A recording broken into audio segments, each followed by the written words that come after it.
So I kind of pride myself on being willing to try new games if the concept sounds interesting. I really liked Viva Pinata and some obscure DS games because of this, but sometimes they can even get a little simpler than that. I'm not gonna lie, I've played some games simply because I liked the name, and this is one of them. I had no idea what I was getting myself into with this, but I'm pretty sure now that it wasn't very good. A game based on a mascot who really has nothing to do with the actual game probably isn't the best idea, especially when it's this game. This is It's Mr. Pants for the Game Boy Advance. That rhymed unintentionally.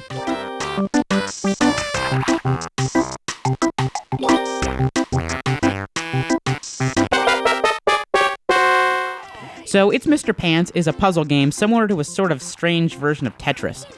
You get a bunch of blocks in different colors and patterns on the screen, and you get one new block at a time to place somewhere on the board.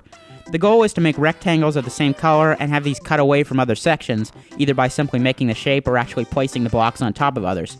It's a very simple concept, and it sounds like one that you can't do much with. The game gives you just a few different modes, all using the same ideas, but is it any fun? Well, no, not really. Although It's Mr. Pants does have some interesting puzzles and ideas to try out, a good portion of this game just feels like a trick. It's so incredibly vague in what it wants you to do that you'll really start to feel stupid. I saw a few different puzzles that looked like a complete mess, and then when I asked for a little hint, the game had me put a block in a space where I would have never guessed to put a block in hours of doing the same puzzle. I don't mind hard puzzles, but some of these are just torture. And I don't even know how the kids in the target audience would be able to play this. Just look at the art style. This is supposed to appeal to kids, but it'll send them into a mental institution, and then you'll have to explain to their therapist why they keep saying, "It's Mr. Pants," when they ask what's bothering them. And then you'll get your kids taken away from you, and then you'll get arrested, and then you'll get your name on a list.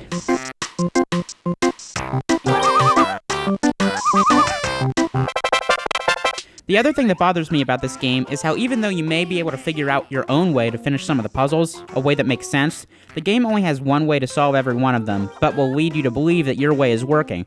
There's no do-over if you put a piece in the wrong spot, so you'll have to just place pieces until it tells you to start over again. It's Mr. Pants is actually a pretty good-looking game for what it is. Everything has a nice hand-drawn style which resembles some older Cartoon Network shows. However, both music and voice samples are absolute garbage. The game plays the same music over and over again, and the characters will really start to get on your nerves when they seem to taunt you.